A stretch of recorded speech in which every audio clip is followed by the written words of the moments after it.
September 12, 1942. South Atlantic, 600 miles off the coast of West Africa. Night swallows the horizon. The German submarine U-156 breaks the surface like a shadow rising from the deep. Its steel hull drips black water in the moonlight. Far ahead, fire blooms across the ocean. The British liner RMS Laconia, struck by torpedoes minutes earlier, burning amid fields of wreckage. Through his binoculars, corvette Captain Werner Hartenstein, 34 years old, watches the scene unfold. He has followed orders, carried out his duty. 2 hits. Confirmed kill. The wireless officer is already preparing the victory signal for Berlin. But then the wind changes. Across the empty sea comes a sound no training manual prepared him for. Voices. Hundreds of them. Men shouting in English, in Italian, in German. Hartenstein lowers his glasses. He looks again. The lifeboats are chaos. Overcrowded, capsized, people clinging to planks. The ocean is full of them. A junior officer asks quietly, "Shall we finish them, Herr Captain?" Hartenstein doesn't answer. He sees faces now, soldiers, civilians, women. And among them, uniforms that shouldn't be there. Italian prisoners of war. Allies of Germany. The truth hits like a wave. They hadn't sunk just an enemy troopship. They had killed their own. Silence fills the control room. The crew waits for an order that doesn't come. Then, against every rule of the Reich, Hartenstein speaks. Lower the boats. Bring them aboard. Searchlights sweep the waves. Ropes and ladders are thrown out. German sailors lean over the rail, pulling men from the water. British, Polish, Italian, anyone still breathing. The U-156, designed to destroy, becomes a lifeboat. On its deck, more than 100 survivors huddle under blankets while others cling to makeshift rafts tied alongside. Hartenstein signals Berlin, but his next transmission isn't coded. It's in clear English. "If any ship is near, we are rescuing survivors. Please do not attack. We are displaying Red Cross flags." For the first time in the Atlantic War, mercy overrides command. In the middle of the Atlantic, a German officer broke every rule of war to save the men he'd just tried to kill. 24 hours earlier. September 11, 1942, the South Atlantic is calm, the sea like black glass. Inside U-156, the air smells of diesel, oil, and salt. The crew move with quiet precision, 48 men who have done this routine 100 times. In the control room, the red light glows low. Every sound is muffled except the rhythmic pulse of the diesels. At 20:07 hours, a radio transmission arrives from the Befehlshaber der U-Boot, the German U-boat command in Lorya. Enemy troop convoy sighted. Coordinates to follow. The helmsman repeats the bearings. Hartenstein nods. Plot course south by southwest. Periscope depth. The submarine slides beneath the waves, instruments ticking, men whispering. Outside, the sea turns from silver to green, then to darkness. At 2200 hours, through the periscope, Hartenstein spots the target. A large silhouette, brightly lit despite the blackout orders. 2 funnels. For mass. White hull. It's enormous, almost 20,000 tons. He identifies her. RMS Laconia, once a passenger liner of the Cunard White Star Line, now pressed into military service as a troop transport. She carries British personnel, civilians, Polish guards, and 1,800 Italian prisoners of war bound for captivity. But none of that is visible through the narrow glass lens. To Hartenstein in this moment, she's simply target 453. He checks the range. 800 meters. Ready tubes 1 and 2. The torpedo officer repeats, "Tubes ready, sir." Hartenstein lowers his voice. Fire. 2 metallic clicks. Then silence. The sound of air pushed into steel tubes, the hiss of compressed gas, and 2 streaks of white foam racing into the night. He raises the periscope again. The second stretch. The crew hold their breath. Then, impact. A dull, booming concussion shakes the hull. 1 torpedo strikes amidships, another under the engine room. A second later, the ocean explodes in orange light. Through the periscope, the great ship lurches to port, fire erupting from her funnels. Men run across the deck. Lifeboats swing wildly from their davits. The Laconia begins to list, slow at first, then faster, bow dipping into the black. The sonar officer whispers, "She's breaking up, sir." Hartenstein gives the order to dive deeper, 80 meters. He listens to the groans of a dying ship through the hydrophones. Metal twisting, bulkheads collapsing, the faint, rising chorus of human voices lost beneath the waves. At 23:23, the sea falls quiet again. The crew exhale, Another victory for the Atlantic campaign. But in the control room, Hartenstein doesn't celebrate. His eyes stay on the chart. Something about the attack feels wrong. Too many lights on deck, too many life rafts already lowered. He makes a note in the logbook. Ship struck at 2207. Large passenger type. Many in water. He sets the pencil down slowly. Surface, he says at last. The U-boat rises through the dark water. Above them, the Atlantic waits, scattered with wreckage, fire, and the echoes of what they've done. The hunt is over. But the real story hasn't begun. Dawn crept across the South Atlantic like an open wound. The sea was littered with debris, planks, lifebelts, overturned boats, and the faint, unending sound of voices calling for help. From the conning tower of U-156, corvette and Captain Werner Hartenstein stood motionless, binoculars pressed to his eyes. Smoke drifted in oily ribbons across the water where RMS Laconia had gone down hours earlier. He expected the usual aftermath of a successful strike, scattered cries, then silence. But what he heard now was different. It was a crowd. A chorus. Dozens of voices, maybe hundreds. English, the translator murmured, straining to listen.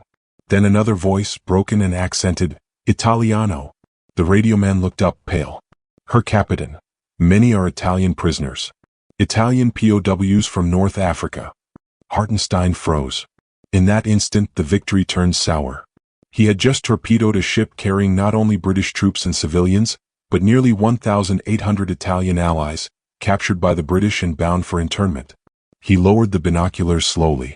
The horizon was filled with tiny dots, lifeboats drifting apart, people clinging to wreckage, men and women swimming in oil-streaked water.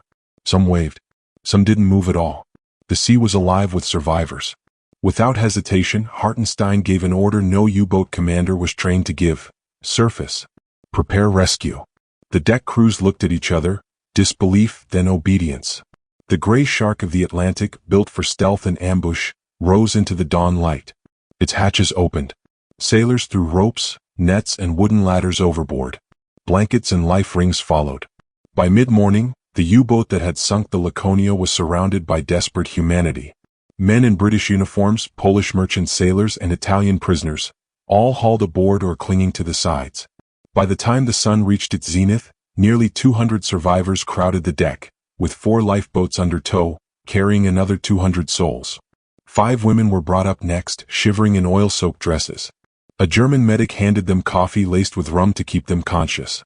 At 1:25 on September 13th, Hartenstein sat at his chart table and drafted a message, part routine, part confession. Sunk by Hartenstein, British Laconia. Unfortunately, with 1,500 Italian POWs, 90 rescued so far. Request orders. He knew it broke the rhythm of war.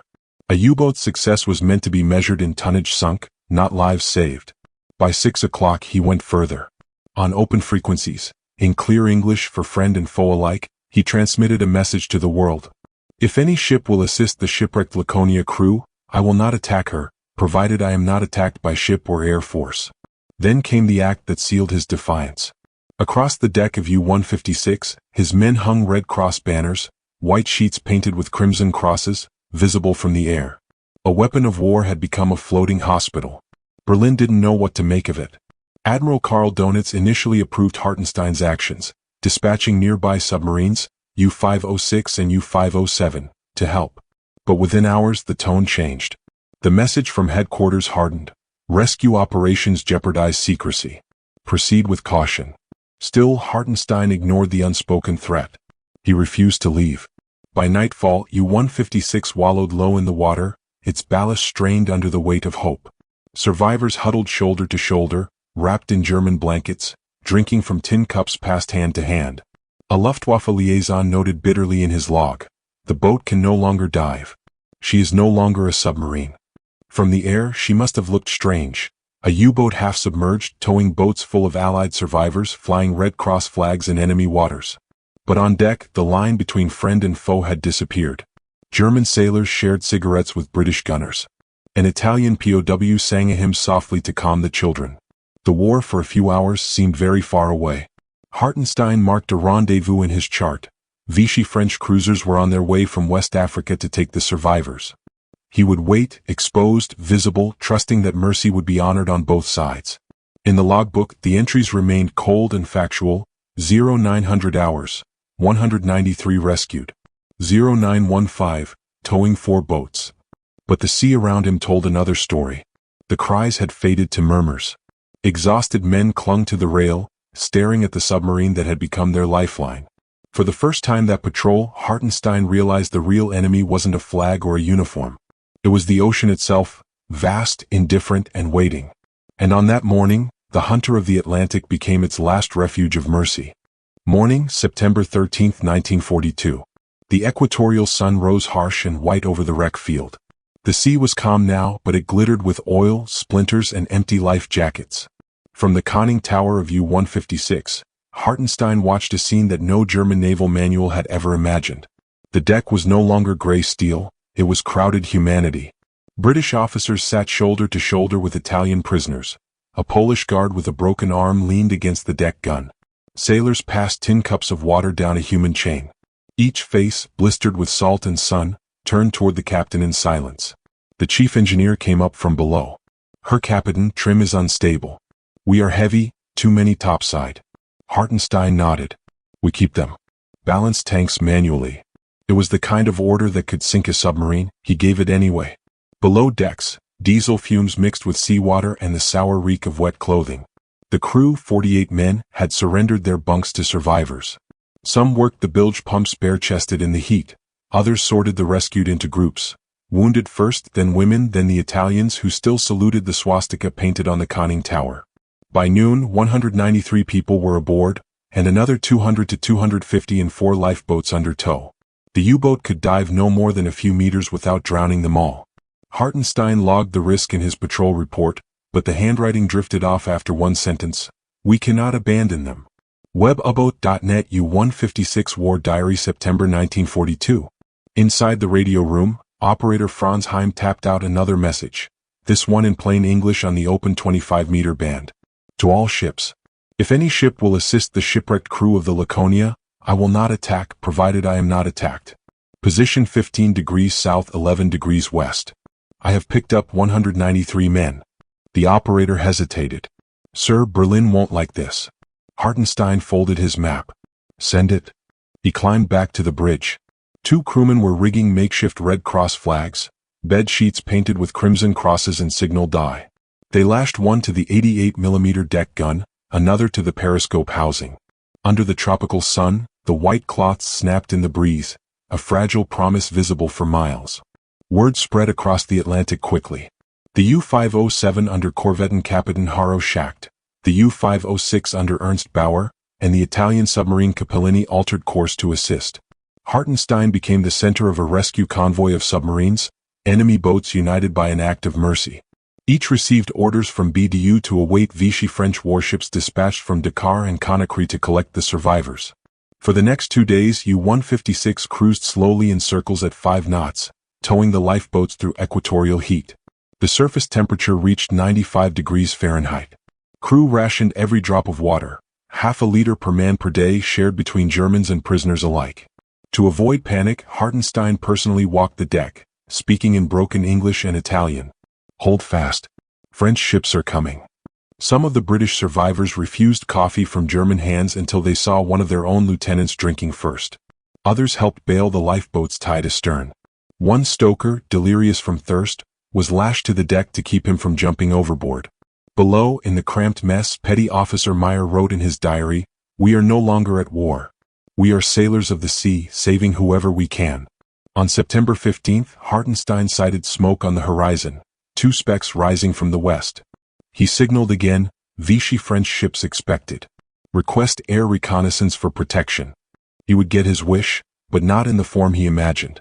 Because that same signal, broadcast in clear English, was being read at that very hour by the U.S. Navy base on Ascension Island, 700 miles away. American radar operators noted the coordinates and the odd message, a German U-boat claiming to fly Red Cross flags. To the young staff officers reading it, it sounded like a ruse, a U-boat trapped to ambush Allied rescue vessels. They related to Lieutenant Commander Robert Richardson III, commanding officer of the U.S. Army Air Force Base on Ascension.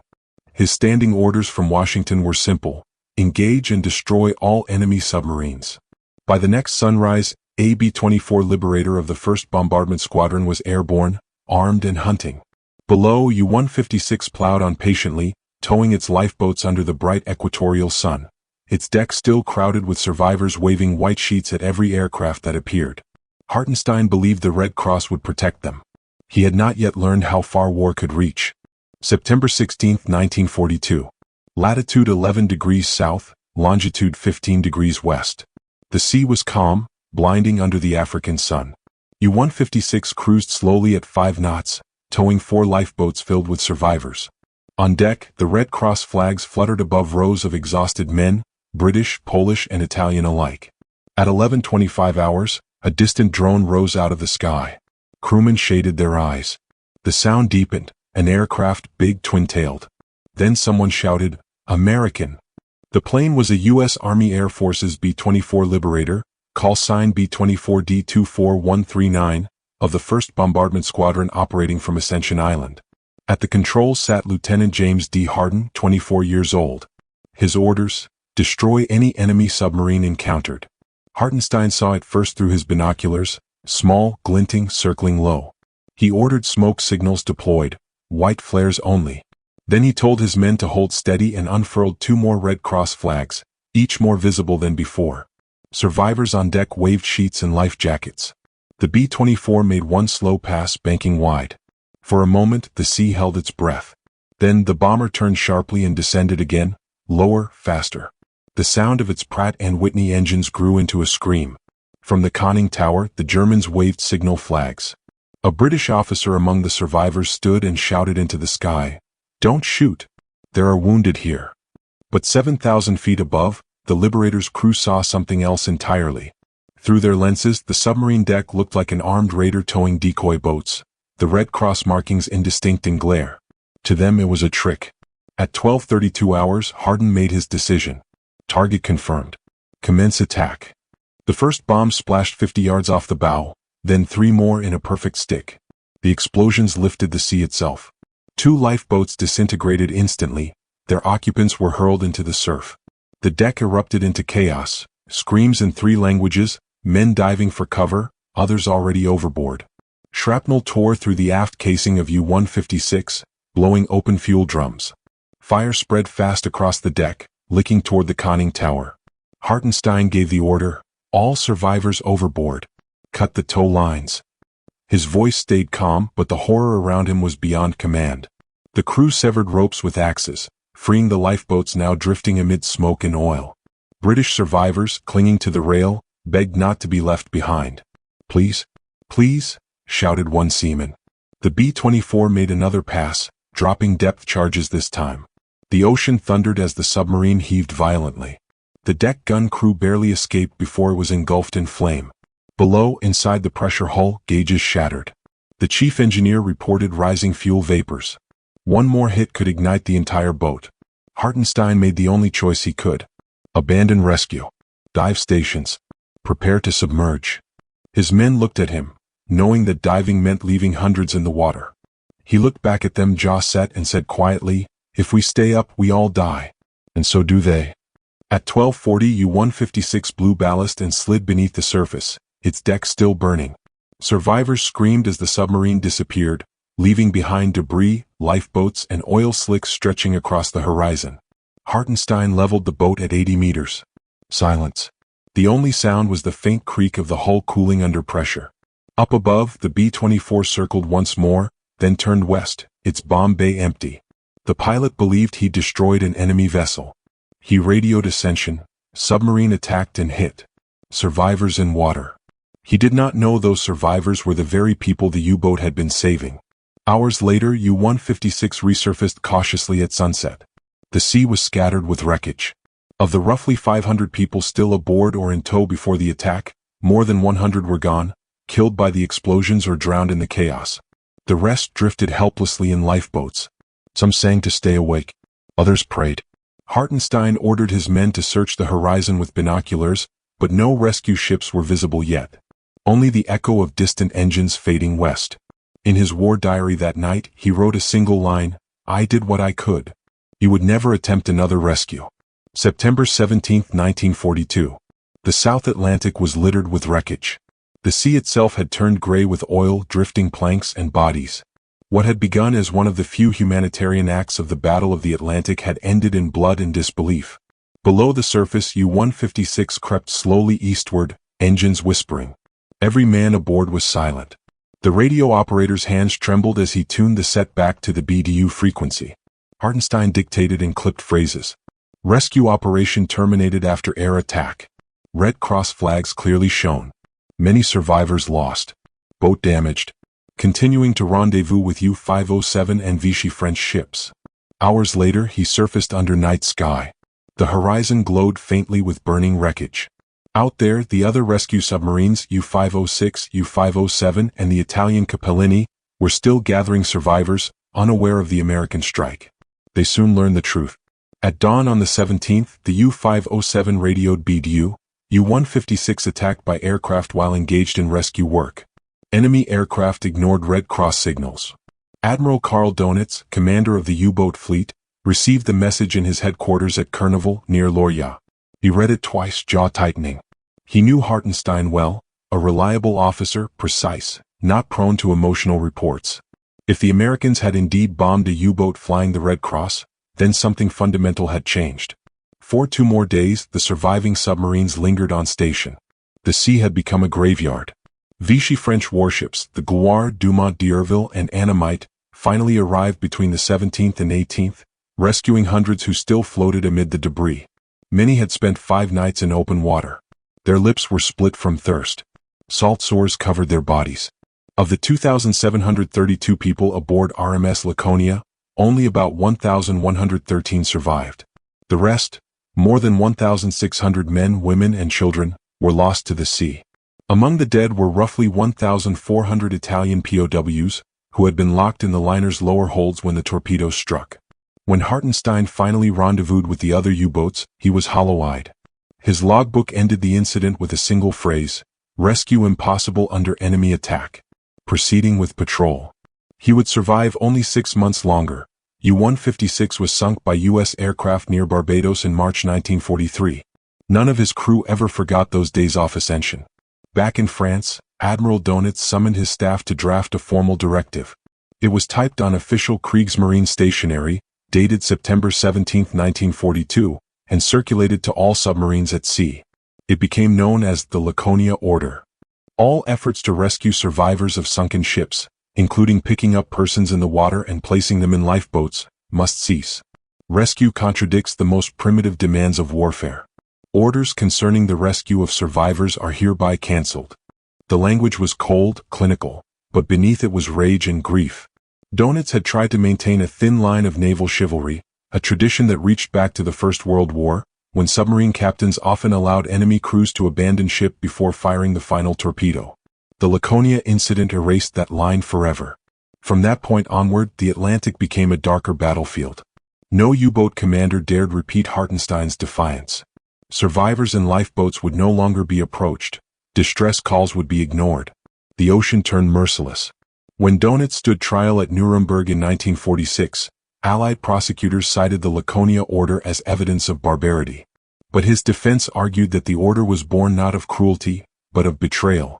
They presented the logs of U-156, the transcripts of Hartenstein's broadcasts, and even U.S. Army Air Force records showing that no attempt had been made to verify the submarine's signal before attacking. The tribunal accepted the evidence. Donitz was convicted for other crimes, but not for issuing the Laconia Order.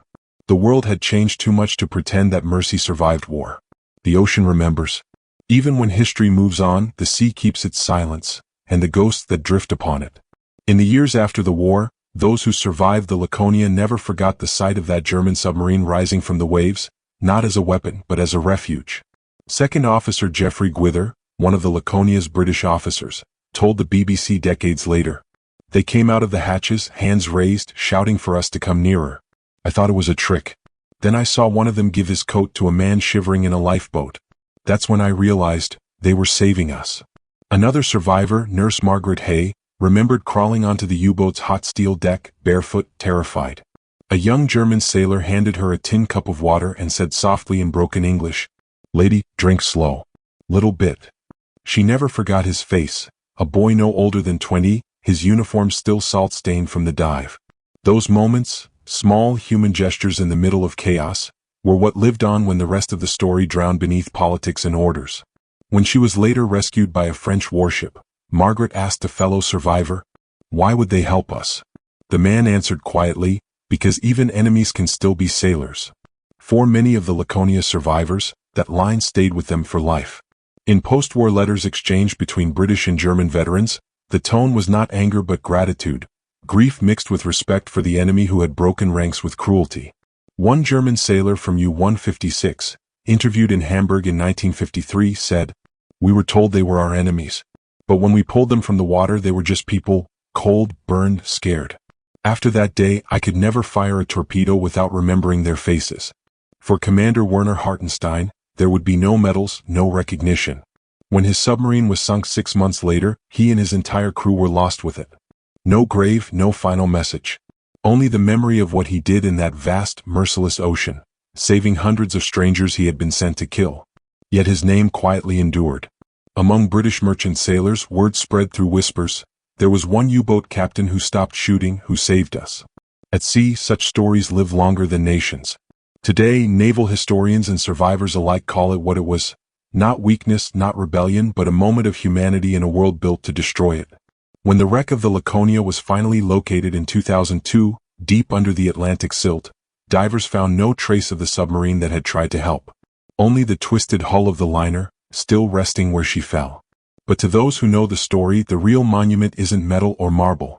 It's the memory of a German captain standing on a burning deck, surrounded by enemies, waving a Red Cross flag over a sea that had forgotten mercy, and reminding it what mercy looked like. History often remembers the victors.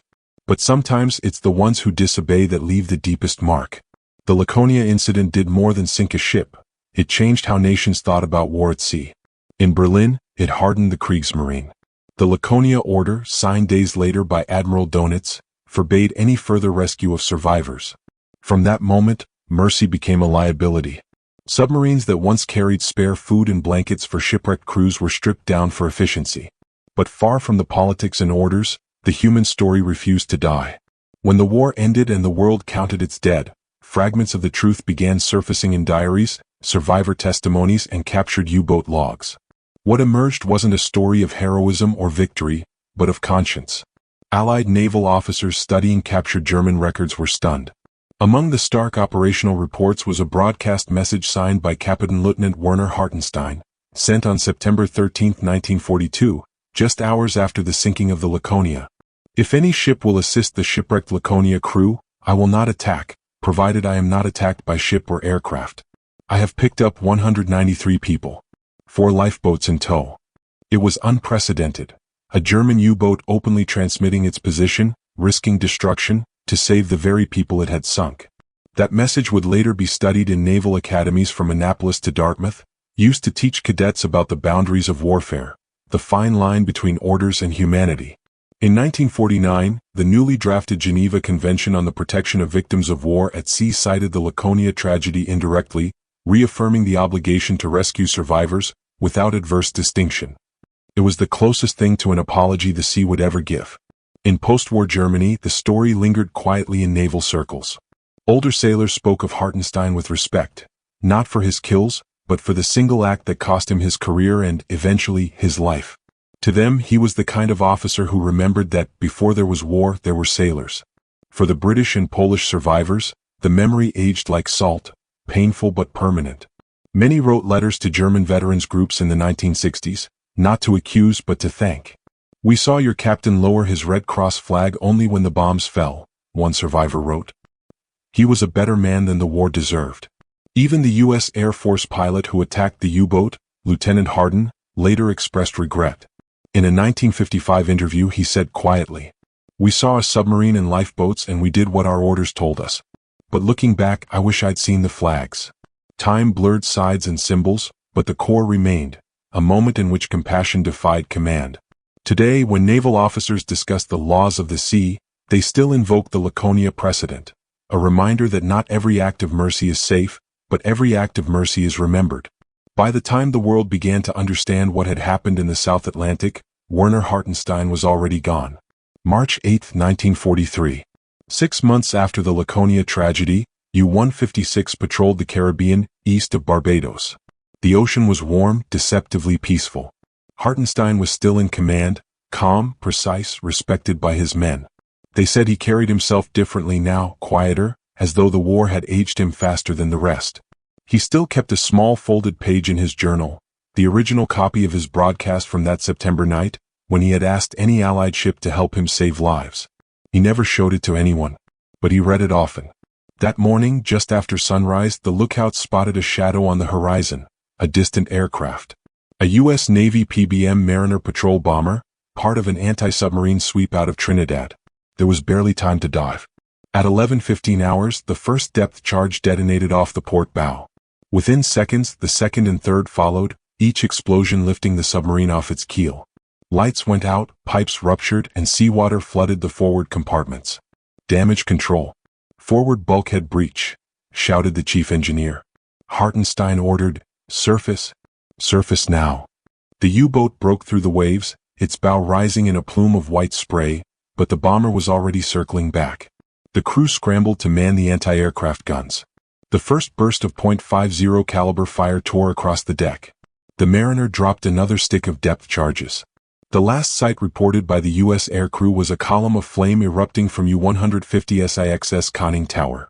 The submarine disappeared beneath the waves, stern first, at position 12 degrees 38 minutes north, 56 degrees 30 minutes west. There were no survivors. 57 men went down with her.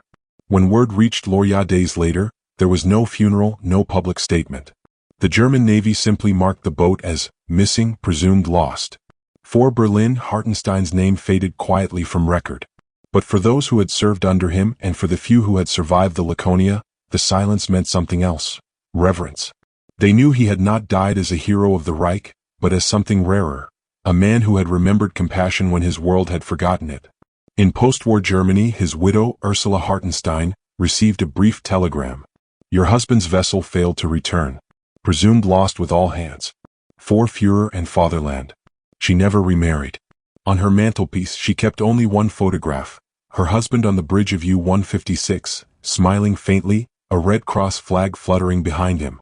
For half a century the story of the Laconia rescue remained buried in archives, overshadowed by the war's greater horrors. Few outside naval circles knew the name Werner Hartenstein. Then, in the 1970s, historians studying Kriegsmarine signals rediscovered his radio broadcast. The message, preserved on Allied intercept sheets, stunned readers. A German U-boat captain risking his life to save hundreds of enemy survivors. In 1980, the British Submariners Association quietly added his name to a memorial list of men who showed honor at sea. No ceremony, no speeches, just a brass plate, weathered and unadorned, that read, Kapitän-Leutnant Werner Hartenstein, U-156. In defiance of orders, he chose to save lives. Lost at sea, March 1943. The ocean had claimed him, but not his legacy. And for the men and women he saved, that was enough. The ocean is endless. It keeps no monuments, no graves, no borders. Only stories. In that vast Atlantic, Werner Hartenstein's U-boat rests somewhere beyond light. The steel long gone, the voices silent. But his choice still ripples through time. He was supposed to be a hunter, a man trained to destroy ships, not rescue them. Yet in one impossible moment, surrounded by enemies, he remembered something older than war: decency. When he ordered his crew to lower the boats, when he raised that Red Cross flag over the wreck of the Laconia, he knew the risks. He broke orders. He risked his men, his mission, his life. He chose compassion over survival. And though the sea swallowed him, it never erased what he did. To the survivors who lived because of him, Hartenstein was not an enemy. He was proof that even in the blackest waters, humanity can surface.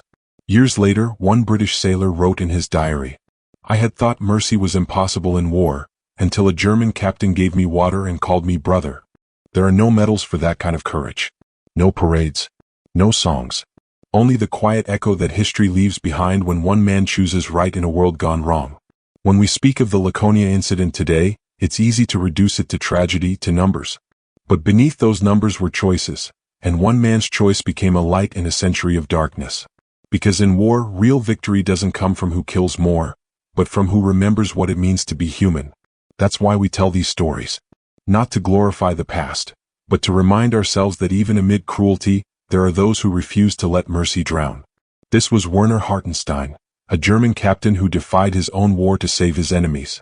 And this is the kind of history that still matters. Military medal. This is Shadows of Valor, where conscience meets courage and where forgotten stories rise again from the depths. Subscribe and join us next time as we uncover another hidden chapter of World War II, where honor, mercy, and sacrifice stood against the tide.